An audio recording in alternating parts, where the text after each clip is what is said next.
지난주 수요일에 저희 아들이 5주간의 신병 훈련을 마치고 수료를 했습니다.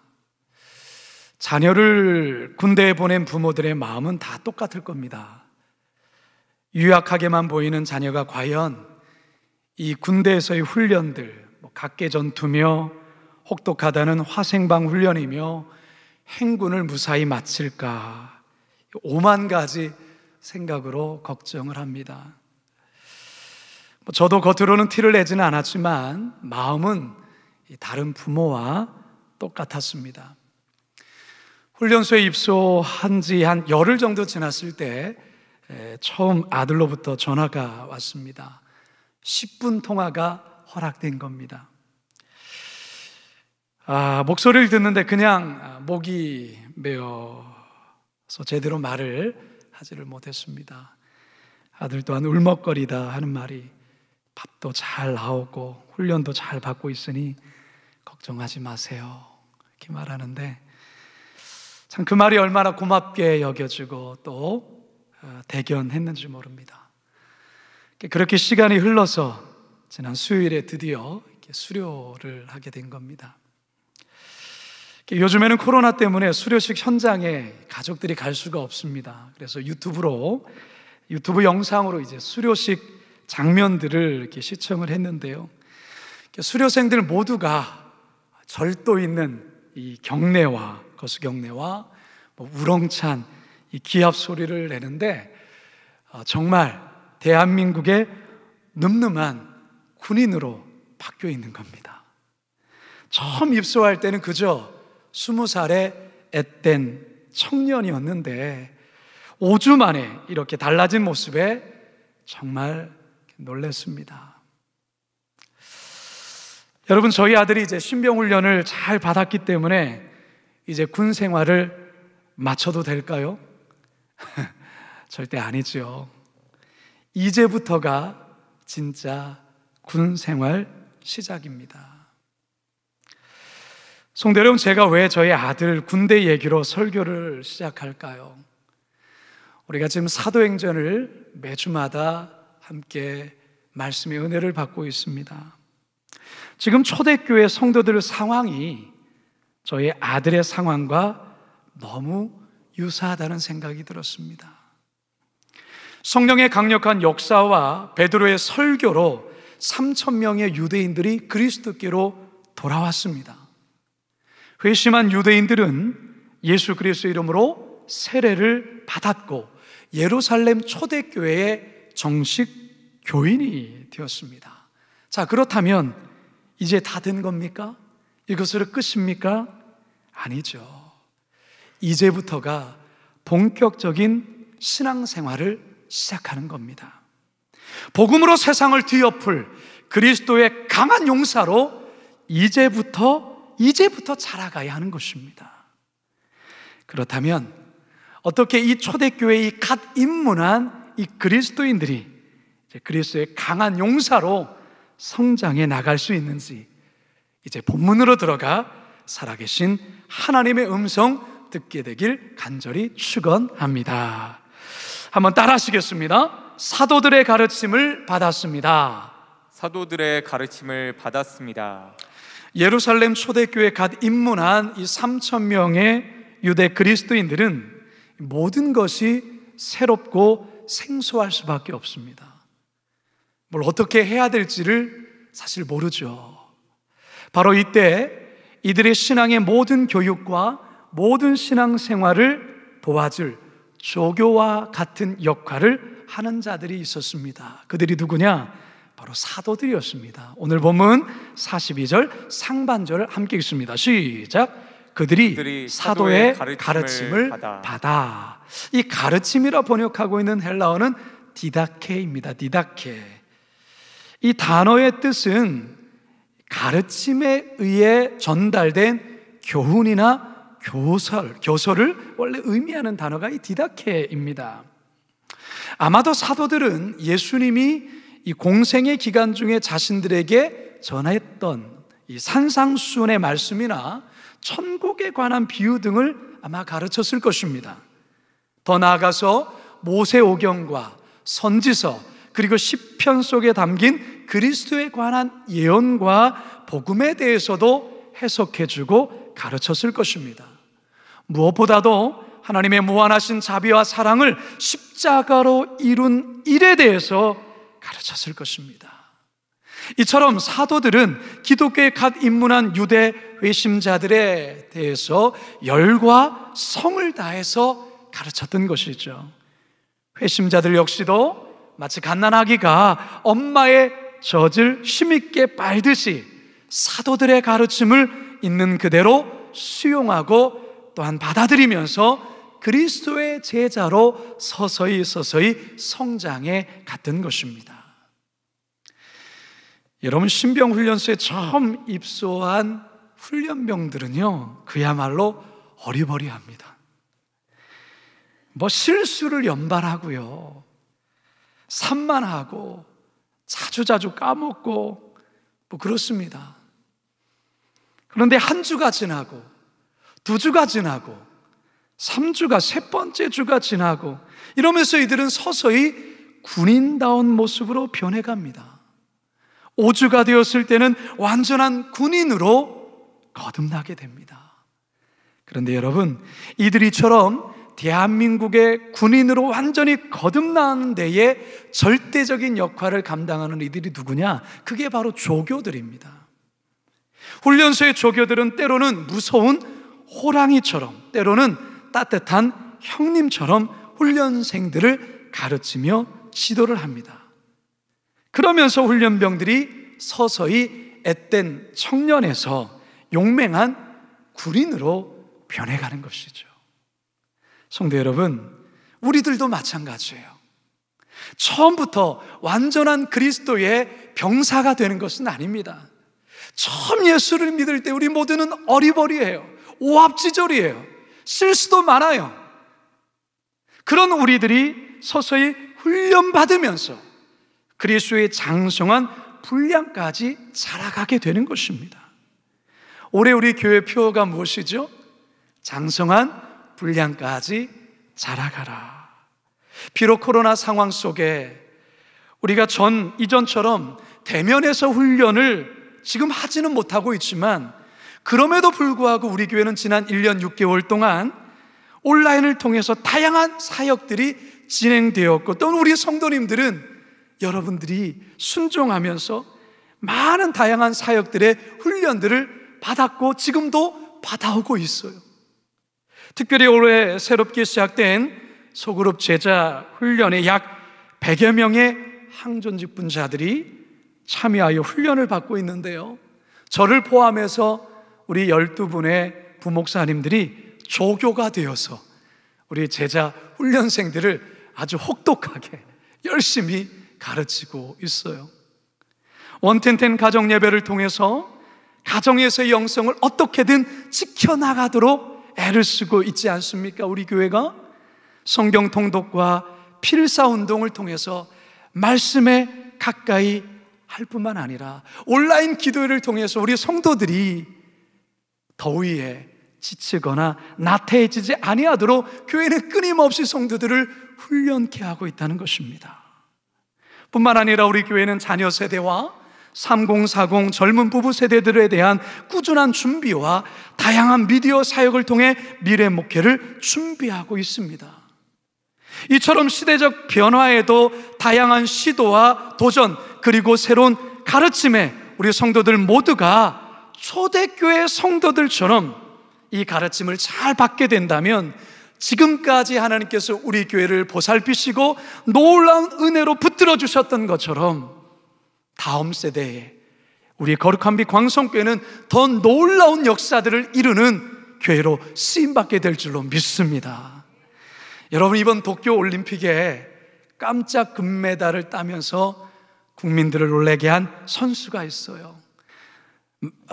그 체조 경기에서 도마, 우리는 누구를 쉽게 떠올리죠? 지난 런던 올림픽에서 금메달을 딴 양학선 선수를 우리는 떠올리죠. 이번 도쿄올림픽에서도 양학선 선수가 금메달을 딸 것이라 은근히 기대를 다 했어요. 그런데 의외의 선수인 이 신재환 선수가 혜성처럼 등장해서 금메달을 땄는데요. 사실 이 신지한 선수는 사실 대단한 선수입니다. 이 선수가 양학선 선수를 롤 모델로 삼고 그를 스승이자 멘토로 여기며 지금까지 혹독한 훈련을요 아주 묵묵하게 그거를 잘 감당하며 지금까지 온 거예요. 양학선 선수의 조언과 말 한마디 한마디를 귀를 기울이고 어떻게 하든 이 양학선 선수를 따라가고자 애쓴 결과 이번 도쿄올림픽 대회에서 이 선수가 금메달을 따는 쾌거를 이룬 것입니다. 성도 여러분, 여러모로 믿음을 지키며 신앙생활하기에 참 어려운 시대를 우리 모두가 살아가고 있습니다. 하지만 사도들의 가르침을 잘 받고 순종했던 이 초대교인들처럼 우리 성도 여러분, 지금의 상황 속에 교회의 다양한 사역에 여러분들이 함께 순종하고 그 가르침을 받고 또한 신앙생활을 해 나가신다면 초대교회 성도들처럼 코로나 시대 속에서 슬기롭게 신앙생활 해 나갈 수 있을 줄로 믿습니다. 그러한 믿음의 성도들 다 되시길 주님의 이름으로 축원합니다. 두 번째 한번 따라 하시겠습니다. 사랑의 교제를 나누었습니다. 사랑의 교제를 나누었습니다. 교회 성장학에서요, 교회 성장의 우정 요소라는 것이 있어요. 우정 요소. 이 말은 무슨 말이냐면 새 신자가 교회에 왔을 때 진심으로 생각해주는 친구 6명만 곁에 있으면 어떤 경우에도 그 새 신자는 교회를 떠나지 않는다라는 그러한 말입니다. 여러분, 초대교회의 큰 특징 중에 하나가 무엇일까요? 그것은 뭐냐면 이 사랑의 교제, 코이노니아에 있어요. 초대교회 성도들은 육신으로 맺어진 가족은 아니지만 그리스도의 피로 맺어진 하늘 가족, 천국 가족이라 할 수 있습니다. 그래서 그들 안에 서로에 대한 사랑과 기쁨의 교제가 세상과는 비교할 수 없는 그런 교제들이 행해졌었어요. 오늘 본문에도 그런 내용이 나오는데요. 자, 42절 중반절 함께 읽습니다. 시작. 서로 교제하고. 이 교제로 번역하고 있는 단어가 코이노니아예요. 코이노니아라는 단어 속에는 여러 의미들이 담겨 있는데요. 기본적으로 친교, 교제라는 단어와 더불어서 나눔, 참여, 기부금 이런 의미도 담겨 있어요. 사실 지금 코로나로 인해서 교회가 가장 어려워하는 부분이 바로 이 교제에 관한 부분이에요. 여러분 한번 생각해 보세요. 여러분 이전 같았으면 우리 성도들끼리 일주일에도 두세 번 아니 그 이상 함께 만나서 식사도 하고 또한 차도 나누고 또 다양한 교제와 섬김과 훈련들을 하지 않았겠습니까? 요즘처럼 삼복 더위에 남녀 선교에서 혹은 권사회 안수집사의 장로회에서는 삼계탕을 서로 나누고 그러면서 몸보신도 하는 그런 교제가 있었지 않았겠습니까? 노아스쿨 어르신들 교회 나와 서로 친교하며 식탁 교제를 나누며 기쁨의 시간들을 가졌을 것입니다. 그런데 이 모든 교제가 차단이 된 거예요. 그러다 보니 성도들 안에는 이 정서적인 결핍과 외로움을 느끼면서 우울증까지 나타나는 이들도 많다는 것이죠. 그러니까 이 신앙생활 속에서 이 코이노니아가 얼마나 중요한지 이 코로나가 우리들에게 뼈저리도록 느끼게 하고 있습니다. 여러분, 성도 간의 사랑의 교제, 이 사랑의 교제를 통해서 성도들이 정서적인 그 필요를 함께 채우는데요, 그것만 채우는 건 아니었죠. 실제적인 어떤 필요들을 이 코이노니아를 통해서 서로 나누기도 하고 체험을 받기도 하지 않았습니까? 특별히 초대교회에서는 가난한 성도들이 많았습니다. 그래서 그 가난한 성도들이 서로의 물질을 나눔으로 그 물질의 필요를 채우는 역사들이 이 초대교회에서는 있었다는 것이죠. 우리 2장 45절을 같이 한번 읽어봅니다. 시작. 또 재산과 소유를 팔아 각 사람이 필요를 따라 나눠주며. 이게 코이노니아에서 아주 중요한 요소라는 것입니다. 우리 교회는 이 개척할 때부터 이 지역사회와 이웃을 향한 나눔과 섬김을 끊임없이 행해왔습니다. 그래서 해피월드 복지재단을 만들어 고향과 파주 일대에 소외된 이들에 대한 나눔을 실천했고요, 천사가게 수익금을 통해서 어려움에 처해진 성도들을 도우며 왔습니다. 장터 사역도 마찬가지죠. 코로나 상황에서 새롭게 시작한 선한 사마리아인 프로젝트를 실행함으로 교회의 어려운 성도들뿐만 아니라 지역 사회의 어려운 일을 돕는 일들을 우리는 지난 1년 반 동안 끊임없이 행해왔습니다. 초대교회 같이 물질을 서로 나눔으로 사랑의 교제를 실천해왔던 것입니다. 이처럼 교회는 성도 간의 사랑의 교제를 나누는 것이 대단히 중요하다는 것입니다. 따라서 우리 성도 여러분, 함께 만나서 대면해서 어떤 모임을 할 수 없는 이와 같은 상황이 있지만 우리는 어떻게 하든 이 사랑의 교제의 나눔을 실행해 나가야 된다는 것입니다.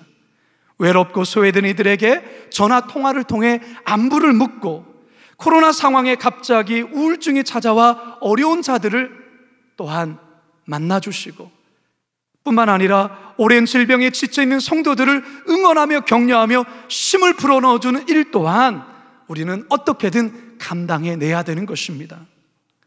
이 같은 교제가 한 생명을 살립니다. 성도 여러분, 우리는 중보기도로 이 사랑의 교제를 나눌 수가 있습니다. 아픈 자들을 우리가 돌아봄으로, 특별히 코로나 상황 속에 한숨 짓고 눈물 흘리며 살아가시는 분들을 우리는 어떻게든 어떤 모양을 통해서든 돌보며 이 교제를 이어가야 합니다. 바라기는 코로나 시대에 이 사랑의 교제를 통해 슬기로운 신앙생활 감당해 가시길 주님의 이름으로 축원합니다. 우리 세 번째 한번 따라 하시겠습니다. 성찬 예배와 기도에 힘썼습니다. 성찬 예배와 기도에 힘썼습니다. 예루살렘 교회 공동체는 떡을 떼는 것을 대단히 중요시 여겼습니다. 여기서 이 떡을 떼는 것은 성찬식을 의미합니다. 우리가 다음 주에 살펴볼 2장 46절에서도 떡을 떼는 이라는 말이 나오는데요, 이거는 식사 교제에 떡을 떼는 것을 의미합니다. 성찬식과는 조금 다른 의미의 떡을 떼는 것이죠. 성찬식은 예수님께서 직접 제정하시고 제자들로 하여금 기념하라고 명령하신 겁니다. 고린도전서 11장 23절에서 24절 함께 읽습니다. 시작. 내가 너에게 전한 것은 주께 받은 것이니 곧 주 예수께서 잡히시던 밤에 떡을 가지사 축사하시고 떼어 이르시되 이것은 너희를 위하는 내 몸이니 이것을 행하여 나를 기념하라 하시고. 이처럼 성찬식을 통해 성도들은 예수님의 죽으심과 부활을 기념하고 천국의 한 가족임을 확인하곤 했습니다. 다시 말해서 예수 그리스도의 피와 살을 나눈 천국 가족, 천국 백성됨을 이 성찬 예배를 통해 날마다 확인하고 누렸던 것입니다. 여러분, 이 초대교회 예배가 얼마나 생생하며 이 은혜가 넘쳤겠습니까? 초대교회 성도들은 이 성찬에 있는 예배를 통해 힘을 얻고 세상을 살아갈 그 힘을 가지고 살아갔던 것이죠.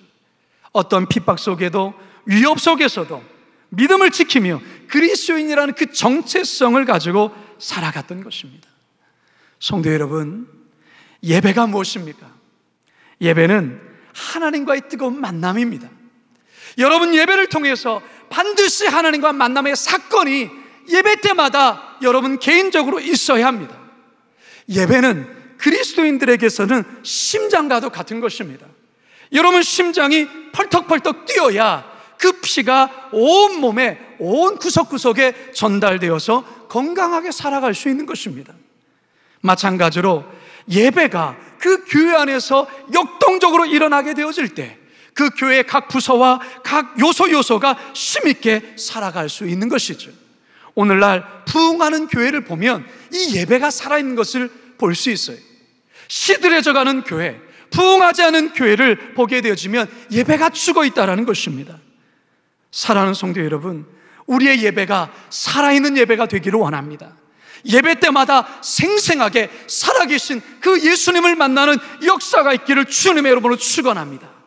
그런데 여러분, 여기서 한 가지 또한 기억해야 될 것이 있습니다. 초대교회 예배가 이처럼 살아있는 예배, 역동적인 예배가 또한 가능하게 된 이유 중에 하나는 살아있는 열정적인 기도가 있었기 때문에 그렇습니다. 초대교회가 능력 있는 교회가 되었던 것은 바로 이와 같은 오로지 기도에 힘쓰는 그 기도에 불이 있었기 때문에 가능한 것이죠. 42절 하반절입니다. 시작. 떡을 떼며 오로지 기도하기를 힘쓰니라. 오로지 기도하기를 힘쓰니라. 바로 이것입니다. 여러분, 기도할 때 성령이 강력히 역사하십니다. 믿으십니까? 기도하면 하나님이 직접 일하십니다. 여러분, 기도와 관련해서 아주 유명한 말이 있습니다. 우리 같이 한번 읽어봅니다. 시작. 사람이 일하면 사람이 일할 뿐이지만 사람이 기도하면 하나님께서 일하신다. 할렐루야. 우리가 지난 4주 동안 온라인 기도회를 가진 이유가 바로 여기에 있습니다. 우리가 비록 온라인으로 기도회를 갖지만 시공간을 초월하시는 우리 하나님께서 우리의 기도를 통하여 여전히 일하신다는 겁니다. 할렐루야. 우리가 친히 일하는 것보다 하나님의 직접 일하시기에 우리가 기대했던 그 이상의 놀라운 역사들이 일어나게 되는 것입니다. 여러분, 이번 주 수요일 오전 10시부터 1시까지 어머니 금식 기도회가 있습니다. 여러분, 온라인 유튜브를 통해서 진행하게 될 것인데요, 여러분 꼭 기억하시고 하루를 금식하며 여러분이 기도에 동참해 주시기 바랍니다. 특별히 어머니들은 더욱더 이 시간에 참여해 주시기 바랍니다. 나라와 민족을 위하여 기도해야 됩니다. 다음 세대를 위하여 기도해야 됩니다. 미래 세대를 위하여 기도해야 되고 이 대한민국 땅을 위하여 기도해야 됩니다. 우리 어머니들이 기도할 때 하나님이 움직이실 것입니다. 하나님이 역사하실 것입니다. 하나님이 친히 일하실 것입니다. 초대교회 성도들이 사도들의 가르침을 받고 사랑의 교제를 나누었지만 이 기도가 없다고 한다면 그들은 역동적으로 살아갈 수 없었을 것입니다. 오로지 기도에 힘쓴 이 기도의 사건이 그들에게 있었기 때문에 그들은 역동적으로 그 어떠한 환난과 시련 속에서도 넉넉히 담대히 살아갈 수 있었던 것입니다. 여러분, 아무리 교회에 성도들을 잘 가르치고 많은 교육이 있고 선한 일을 많이 하고 구제를 많이 하고 친교를 잘 나눠도 기도가 빠진다면 그것은 인간의 행위에 불과할 것이요, 인간의 자랑으로 끝날 수밖에 없을 것입니다. 따라서 성도 여러분, 모든 일을 하기 전에 그리고 모든 일을 행하면서 기도하는 일을 기억하시기 바랍니다. 기도에 힘쓰시기 바랍니다. 그래야 코로나 시대 속에 슬기로운 신앙생활 이어갈 수 있습니다. 이제 저는 말씀을 마치려고 합니다. 사랑하는 성도 여러분, 초대교회 성도들의 이 슬기로운 신앙생활을 보셨습니까? 그들은 어떻게 신앙생활을 했습니까? 사도들의 가르침을 어린아이 같이 100% 수용하며 그 가르침을 온전히 받아들였습니다. 사랑의 교제를 통하여 함께 친교하고 하늘 가족됨을 서로가 확인하며 어려운 이들을 물질로 함께 도우며 서로의 필요를 채워줬습니다. 뿐만 아니라 역동적인 예배와 오로지 기도의 힘씀으로 말미암아 그들은 세상 속에서도 능력 있는 그리스도인으로 살아갔던 것입니다. 따라서 성도 여러분, 우리 성도들 역시 초대교회 성도들이 보여준 이 슬기로운 신앙생활처럼 우리도 교회의 가르침을 잘 받고 성도 간에 끊임없는 사랑의 교제를 나누시고 역동적인 예배와 기도의 힘씀으로 말미암아 이 코로나 시대 슬기롭게 신앙생활해 나가시는 우리 모든 성도들 되시길 주님의 이름으로 축원합니다. 축원합니다.